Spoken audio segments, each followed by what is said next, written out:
menonton video, kita cermati 3 video yang bersumber dari PMM.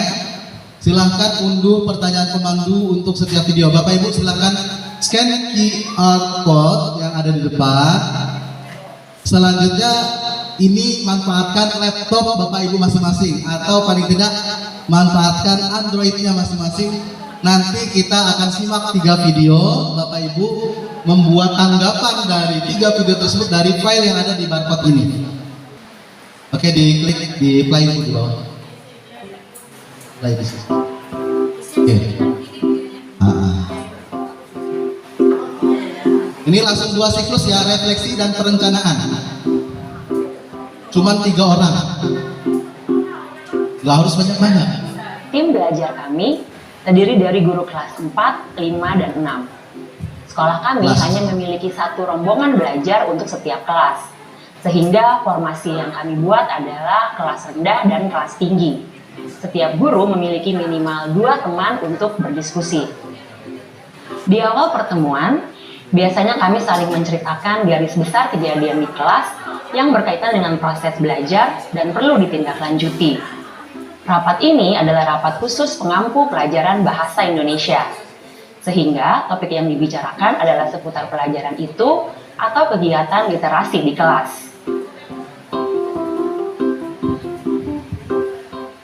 Ini hasil latihan anak-anak SD 4 di minggu lalu. Di pelajaran bahasa Indonesia, saya menugaskan mereka untuk membuat tulisan kreatif dengan tema tertentu. Tapi setelah saya periksa, masih banyak yang tulisannya belum rapi. Idenya kurang tersampaikan dengan baik, kalimatnya masih belum rapi, dan masih banyak tanda baca yang kurang tepat. Padahal kalau saya tanyakan secara lisan, mereka bisa menjelaskan secara runtut. Nah, dari keresahan yang disampaikan, kemudian kami refleksikan, kira-kira tindak lanjut apa yang harus kami lakukan di kelas. Kalau dari cerita Bu Lina, berarti sebenarnya kemampuan anak dalam menuangkan pemahaman atau pemikiran mereka ke dalam tulisan itu masih menantang ya. Di kelas 6 saya juga merasakannya. Terkadang filter anak tuh juga rapat. Itu yang membuat mereka kesulitan menuangkan idenya. Oh begitu, ternyata tantangan serupa juga dihadapi oleh kelas 6 ya? Iya Bu. Nah, bagaimana dengan kelas 5? Apakah anak-anak juga menghadapi tantangan serupa? Di kelas 5, saya mendapati beberapa anak juga mengalami tantangan yang tidak jauh beda, Bu. Misalnya, saat menulis jurnal refleksi, mereka belum terampil mengungkapkan gagasannya secara runtut. Kosakata yang minim pun membuat mereka kesulitan untuk mengungkapkan isi pikirannya. Oh, berarti kita bisa fokus dulu saja pada cara meningkatkan keterampilan menulis anak. Ini juga bisa kita asah pada setiap mata pelajaran, sebab sebenarnya tiap mata pelajaran pasti punya kebutuhan untuk menyampaikan gagasan lewat tulisan. Suasana rapat yang terbuka dan nyaman, ditambah dengan budaya kesetaraan dan sikap saling mendukung, membuat saya dan teman-teman guru lain merasa nyaman menyampaikan kesulitan-kesulitan yang kami hadapi di kelas.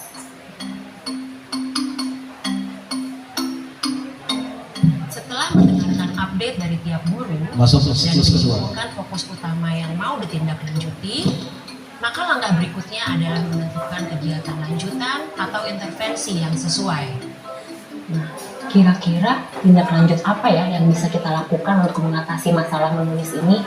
Ada yang punya ide?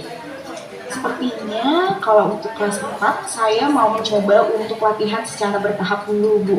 Misalnya menulis kalimat lengkap dan sistematis dulu, karena itu yang masih menjadi tantangan realitas anak-anak di kelas 4. Bentuk dan topik kalimatnya akan saya buat beragam, seperti mengambil dari buku cerita fiksi, teks tentang tokoh terkenal, dan buku pelajaran bahasa Indonesia. Oh, jadi menerapkan keterampilan-keterampilan dasar dan memecah masalah jadi satu-satu dulu ya, Bu? Menarik itu idenya. Dengan begitu, kita bisa lebih fokus untuk intervensi sehingga hasilnya bisa lebih tepat sasaran. Betul sekali, Bu. Nah, kalau butuh referensi sumber bacaan, saya punya beberapa bukunya.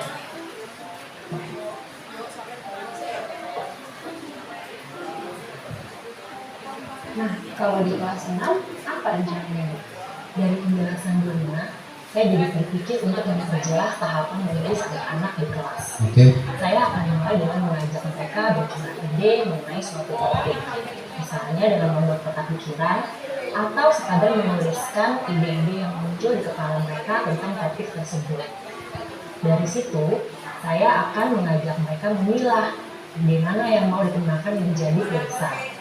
Nah, untuk mengurangi kecemasan mereka terhadap kesalahan tata bahasa, saya akan minta mereka membuat tulisan bebas. Tulisan itu nantinya akan saya beri umpan balik. Umpan balik itu bisa menjadi bahan untuk mereka memperbaiki tulisannya. Wah, saya rasa tahapan itu sudah cukup untuk dan tepat sasaran, Bu. Saya ada saran, Bu. Bagaimana kalau anak-anak saling memberikan umpan balik satu sama lain? Saya rasa anak kelas 6 angkatan ini cukup mampu melakukan itu. Menarik, Bu. Saya juga yakin mereka mampu melakukan itu. Nah, kalau di kelas 5 bagaimana? Untuk kelas 5, saya berencana membuat minggu kata bersama anak-anak tentang topik yang sedang dibaca bersama. Harapannya sih ini dapat membantu mereka saat kebingungan mencari kata-kata yang sesuai dengan pesan yang ingin diungkapkan. Itu bagaimana cara pembuatannya, Bu? Jadi saya akan mengajak mereka menemukan kata-kata sulit yang ditemukan dalam novel, lalu membuat arti kata, kelas kata, dan juga contoh kalimatnya. Wah, sudah cukup lengkap ya. Itu harusnya sudah bisa menambah kosakata anak-anak. Selain menggunakan kata, Bu Jessica juga bisa membuat kamus saku. Untuk kamus saku itu lebih praktis dan bisa langsung dilengkapi kapanpun anak menemukan kata baru. Benar juga, Bu. Saya akan coba tawarkan kedua pilihan ini. Minggu depan, saya akan mengajak mereka berdiskusi untuk memilih strategi yang sesuai dengan kebutuhan belajar mereka. Semoga diskusinya berjalan lancar ya, Bu. Sebagai penutup diskusi, saya coba simpulkan kembali fokus utama kita selanjutnya ya, yaitu memperkuat keterampilan menulis anak di kelas. Kelas 4 akan menguatkan kembali keterampilan dasar menulis kalimat. Kelas 5 akan memperkaya kosakata melalui kegiatan minggu kata atau kamus saku. Sedangkan kelas 6 akan memulai cara menulis kalimat secara bertahap. Nah, jangan lupa untuk mencatat progres belajar secara berkala ya Ibu. Saat memeriksa pekerjaan murid, catat juga apakah ada informasi penting yang perlu kita ketahui. Misalnya, apakah ada progres dari pekerjaan sebelumnya, apakah ada yang masih perlu dikembangkan dari tiap anak, atau apakah ada keunggulan dari tiap anak. Wah, terima kasih pengingatnya, Bu. Terkadang saya lupa mencatat hasil pekerjaan mereka. Biasanya langsung saya bagikan setelah saya koreksi. Kalau boleh berbagi tips, saya punya cara yang cukup membantu. Hasil pekerjaan anak yang sudah dikoreksi dikopetin sebelum dikembalikan kepada mereka. Nah, umpan balik untuk mereka sekalian saja dituliskan di lembar kerja atau lembar catatannya. Jadi, satu catatan bisa untuk bersama kan? Wah, menarik sekali. Terima kasih Bu Lina. Atau Bu Jessica, ada cara yang lain? Terima kasih, Bu Lina. Nanti saya juga coba deh. Tapi saya juga berpikir untuk punya catatan sendiri. Bila bisa saya cantumkan rencana tindak lanjut yang ingin saya lakukan untuk tiap anak. Silakan saja Bu. Kalau untuk langkah teknis, saya rasa tiap orang punya caranya masing-masing. Silakan dipilih mana yang paling nyaman untuk ibu-ibu sekalian. Yang penting, anak mendapatkan umpan balik dan intervensi yang tepat sasaran. Baik, Bu. Oke, sepertinya kita sudah selesai ya diskusinya. Pada rapat selanjutnya, kita akan membahas implementasi dari seluruh rencana yang kita bicarakan tadi. Jangan lupa untuk membawa lembar kerja anak dan hasil observasi di tiap kelas. Terima kasih Bu Lina. Terima kasih Bu Jessica. Oke, kita satu video dulu ya. Untuk video kedua dan ketiga nanti setelah jumatan dari Bapak Ibu ya. Bapak Ibu sudah catat fokus-fokusnya? Sudah ya? Ini aja, nanti linknya saya bagikan di grup ya. Bapak Ibu bisa ulangi lagi resumenya bagaimana. Selanjutnya di situ yang jelas permasalahannya sama, tapi pemecahannya berbeda. Baru dalam satu skala padahal, karena kelas tingkatnya beda. Kalau kelas 4 menyusun kalimat ya, kalau kelas 5 buat bimbing kata dan kamus kata, kelas 6 buat menyusun kalimat secara bertahap berprogres menjadi sebuah paragraf. Intinya setiap guru pada akhirnya memiliki satu kesatuan, yaitu bagaimana cara memberi umpan balik kepada siswa. Kalau kelas 4 karena ditulis di buku, ya tulis di bukunya aja ya kan. Kalau kelas 5 enggak, dia punya catatan sendiri. Karena apa? Karena dia bimbing kata dengan kamus kata, umpan baliknya di catatan sendiri. Nah itu ya, jadi ada permasalahan yang sama karena tingkatannya berbeda, solusinya pun berbeda, kita tidak memaksakan. Dan itu satu koordinator, bisa dilihat ya, koordinatornya tidak menyatukan ya, tapi mempersilahkan anggotanya untuk memiliki caranya masing-masing untuk muridnya masing-masing. Itulah komunitas belajar.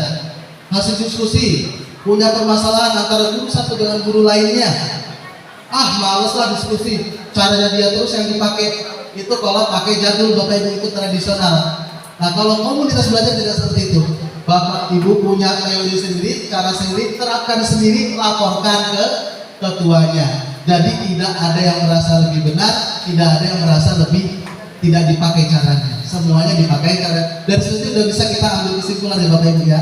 Nah Bapak Ibu sudah punya teksnya, LK-nya, ya udah di-download. Nah itu silahkan ditulis resumnya. Kita lanjutkan ke video kedua.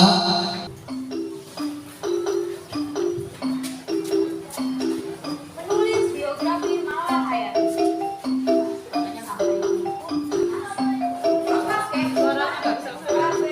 Suaranya?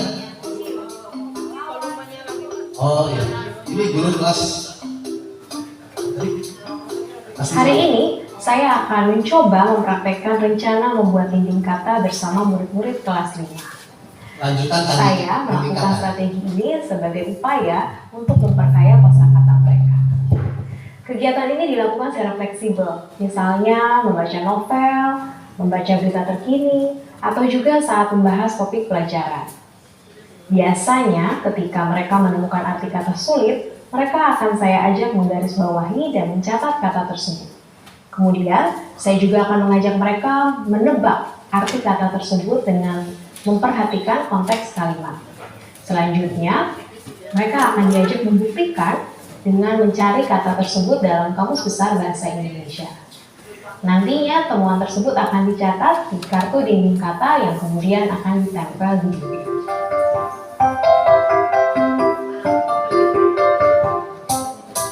Tidak hanya mengisi dinding kata ini secara berkala, saya juga mencoba mengajak anak-anak menggunakan kosakata yang ada pada dinding kata ini. Misalnya lewat bermain. Oke, silakan ambil satu-satu. Mengerti katanya? Oke.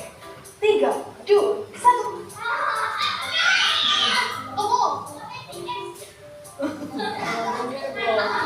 Karbon, salah. Menari, salah. Komen belakang. Jenaka. Selain bermain, saya juga memberi pilihan kegiatan lain seperti membuat cerita menggunakan kosakata yang ada pada dinding kata dengan topik-topik tertentu.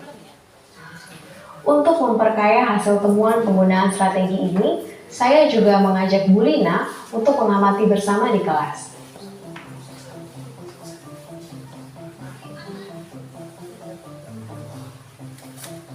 Nantinya, hasil temuan saya, catatan observasi Bu Lina, serta hasil pekerjaan murid akan kami diskusikan dan refleksikan bersama. Saya Lina, saat ini saya mengajar di kelas 4. Saya diminta Bu Jessica mengobservasi kelas beliau pada hari ini. Sebelumnya, strategi ini sudah dibagikan Bu Jessica pada saat pertemuan komunitas belajar.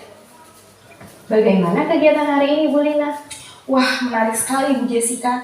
Saya bisa melihat semua anak berpartisipasi penuh dalam kegiatan dinding kata ini, terutama saat bermain.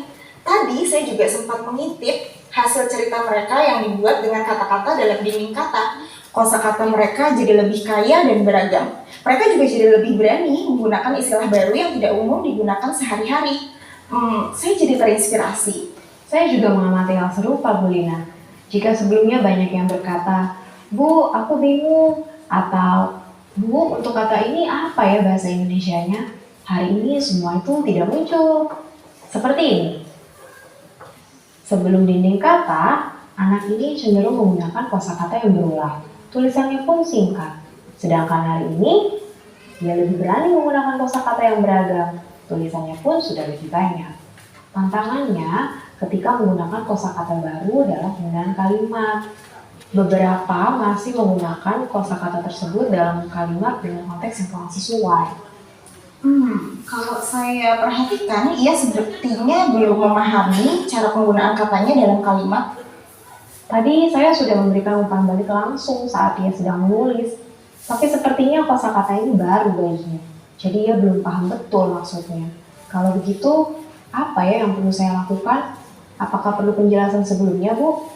Saya rasa memberikan umpan balik secara langsung seperti yang Ibu lakukan tadi sudah tepat. Supaya anak-anak semakin paham, saran saya Ibu bisa mengajak mereka menuliskan contoh kalimatnya dalam kartu kata. Jadi mereka paham bagaimana menggunakan katanya dalam konteks kalimat yang tepat. Mengajak mereka bermain, membuat kalimat dari kata baru tersebut juga bisa dilakukan, Bu. Ide yang menarik, Bu. Kalau begitu, bagaimana jika kita memodifikasi RPT saya untuk pertemuan selanjutnya? Oke, yuk. Terima kasih banyak Bu Lina sudah mengamati dan memberikan saran.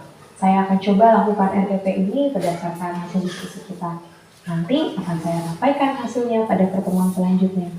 Semoga kegiatannya berjalan lancar ya, Bu. Saya nantikan ceritanya. Saat meminta Bu Lina untuk ikut mengamati kegiatan di kelas, fokus Bu Lina adalah keberhasilan murid, bukan kinerja guru. Catatan pengamatan saya dan Bu Lina lebih berfokus pada partisipasi murid, interaksi mereka satu sama lain, perkembangan mereka dalam memahami pembelajaran, dan respons selanjutnya. Diskusi dan refleksi tadi membantu saya dalam merancang dan memfasilitasi kegiatan pembelajaran yang sesuai dengan minat dan kebutuhan belajar anak-anak. Setelah mengobservasi Bu Jessica, saya jadi ikut belajar tentang tahapan pengerjaan dinding kata bersama murid. Saya juga terkesan dengan ide-ide kreatif Bu Jessica dalam merancang permainan dan kegiatan kelas yang memanfaatkan dinding kata ini. Dampak positif yang muncul seperti murid berpartisipasi penuh dan berani menantang diri untuk menggunakan kosakata baru, jadi membuat saya ingin mencoba strategi yang sama di kelas. Selain itu, observasi ini juga jadi kesempatan buat saya menyaksikan secara langsung penerapan strategi belajar yang sebelumnya pernah saya baca lewat internet. Saya pun jadi lebih membayangkan keberhasilan dan tantangan yang mungkin muncul, serta modifikasi yang perlu saya lakukan jika strategi ini diterapkan di kelas saya.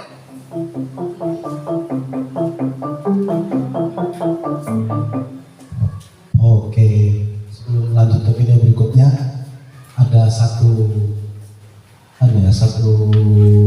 apa namanya, kata-kata lah, istilah ya. Kita terhadap siapa orang yang menceritakan kita, ya kan? Kalau orang yang menceritakan kita bagus, maka orang tersebut akan menceritakan kebagusan-kebagusan yang ada di dalam diri kita. Kalau orang yang menceritakan kita nggak suka sama kita, nggak ada bagus-bagusnya Bapak Ibu. Yang diceritain jeleknya semua. Nah, dari hasil ini tadi antara Bu Lina dan Bu Jessica, mereka saling mengobservasi. Bu Jessica mengimplementasi, Bu Lina observasi, Bu Lina mengimplementasi, Bu Jessica observasi. Apa yang diobservasi? Kekuatan-kekuatan yang ada pada murid, pembelajaran yang keberhasilan yang ada pada pembelajaran yang diterapkan oleh masing-masing guru. Terus penerimaan murid apa yang baik dari pembelajaran tersebut, itu yang dikuatkan oleh rekan yang mengobservasi. Kenyataan di lapangan bagaimana? Tentu kita sudah tahu ya Bapak Ibu ya, bagaimana kalau kita menilai orang. Nah, itu di sini kita belajar di komunitas belajar bukan cari pangkal kurangnya, tapi bagaimana kita cari pangkal lebihnya, yang lebihnya itu bisa kita saling kuatkan. Adapun dalam bahasanya silakan Bapak Ibu tulis di observasi di video Bapak Ibu ya. Oke, kita lanjut ke ketiga Bu. Tahap evaluasi. Ketua tombelnya muncul lagi kalau di sini. Ketua tombelnya.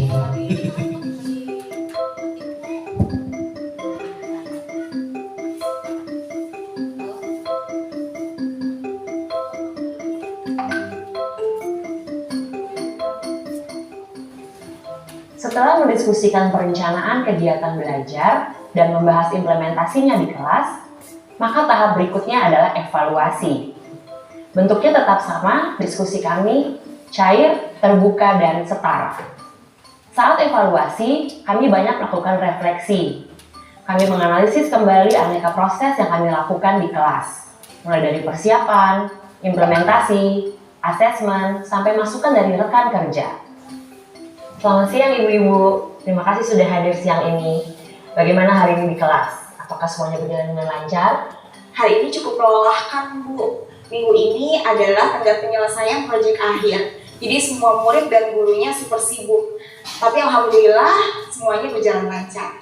Di kelas 5 juga berjalan lancar, Bu. Minggu ini di kelas sedang banyak kegiatan menulis, misalnya menulis esai, laporan pengamatan, dan teks deskriptif. Semuanya bisa mengerjakan dengan tepat waktu. Wah, kalau gitu saya doakan semoga semuanya semakin lancar. Oke, kita mulai diskusi kita hari ini ya. Jadwal kita sekarang adalah melakukan evaluasi dari implementasi kegiatan menulis di kelas masing-masing. Setelah 2 minggu berjalan, bagaimana nih Ibu? Siapa yang mau cerita duluan? Saya, Bu. Saya mau cerita tentang penggunaan dinding kata yang baru saya coba. Ternyata banyak hal menarik yang saya temukan dari penggunaan dinding kata ini. Wah, semangat sekali nih Bu Jessica. Saya jadi tidak sabar mendengar ceritanya. Di kelas 5, praktik dinding kata berjalan dengan sangat baik. Anak-anak sangat menikmati prosesnya. Mereka juga sangat bersemangat ketika mencari arti-arti kata baru yang ditemukan dalam novel yang sedang dibaca. Nah, saat ini sudah ada 10 kata baru yang tertempel di dinding kelas. Wah, menyenangkan sekali Bu. Lalu apa lagi? Apakah kosakata baru yang terkumpul itu benar-benar dapat digunakan dengan tepat oleh anak-anak? Bisa, Bu. Ada proses yang saya terapkan dalam penggunaan dinding kata ini. Jadi saya batasi jumlah kata yang ditempel dalam satu hari. Biasanya kami mencari dulu kata baru yang ditemukan dalam novel, lalu kami bahas artinya dan dalam konteks kalimatnya. Kemudian saya juga ajak anak-anak untuk mencoba membuat contoh-contoh kalimat. Nah, ini contohnya.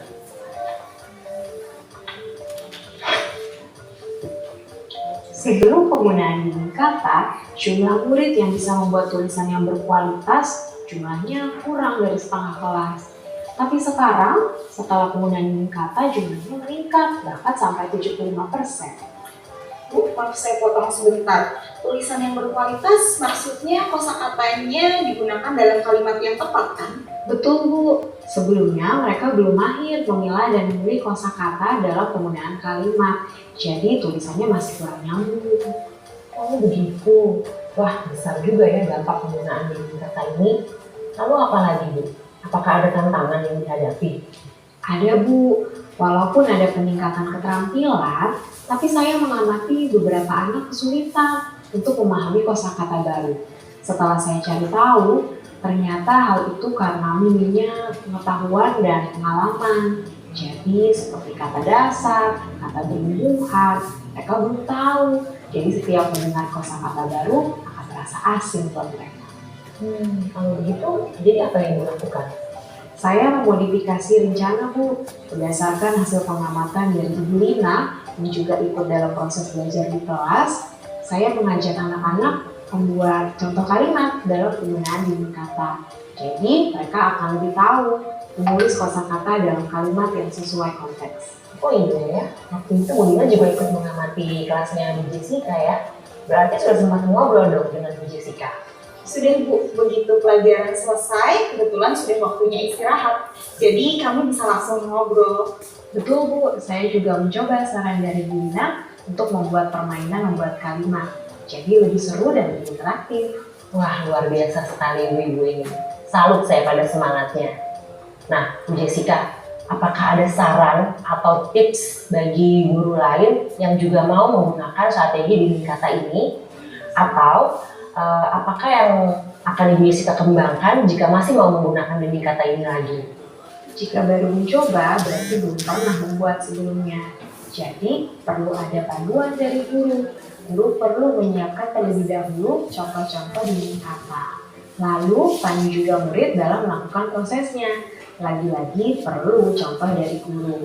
Misalnya, dengan memilih satu kosakata baru yang ditemukan dalam bacaan. Kemudian, tanyakan kepada anak-anak apakah mereka pernah mendengar kata tersebut, apakah mereka tahu artinya. Lalu, ajak juga mereka untuk membuat contoh kalimat.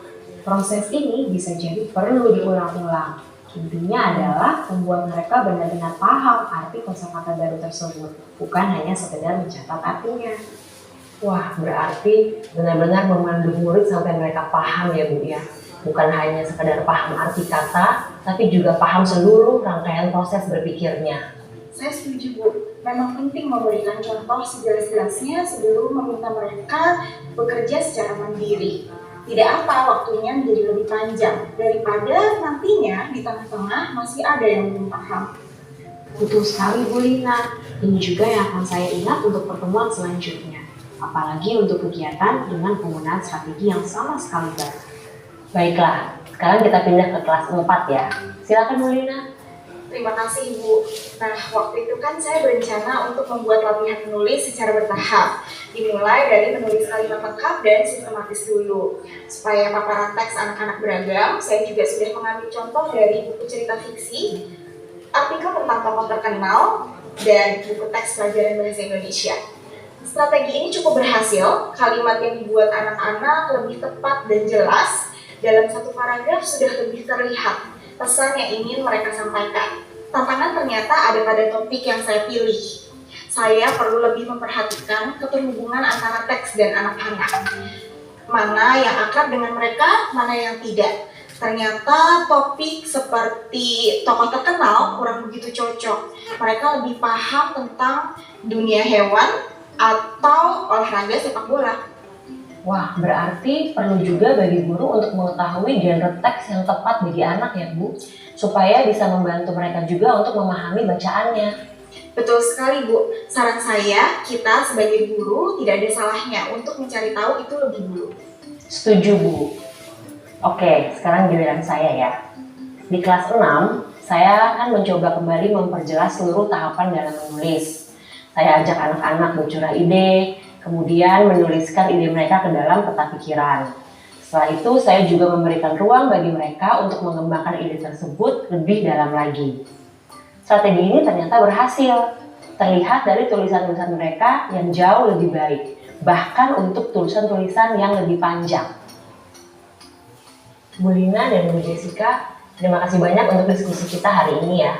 Saya mendapatkan banyak sekali pencerahan dari ibu semua. Untuk kelas 4, silakan melanjutkan kegiatan menulisnya sambil melakukan modifikasi yang dirasa perlu. Berkaitan dengan observasi mengenai minat murid tadi, saya rasa akan baik Bu jika dibuatkan catatan yang rapi, sehingga bisa jadi contoh juga untuk guru yang lain. Untuk kelas 5 juga sama. Apabila dinding katanya masih mau dilanjutkan, silakan saja. Tadi kan sepertinya banyak sekali ya manfaat dari dinding kata itu. Untuk kartu kata yang kayaknya sudah dikuasai oleh murid, bisa dilepas saja Bu, supaya tidak terlalu penuh. Sepertinya itu saja pembahasan kita hari ini. Semoga semua rencana kita dapat berjalan dengan lancar. Untuk rapat berikutnya, kegiatan kita adalah mendiskusikan rencana berikutnya. Silakan membawa lembar rencana yang mau dicoba, buku-buku yang mau digunakan, serta asesmen yang mau dipraktekkan. Terima kasih banyak. Terima kasih juga Bu.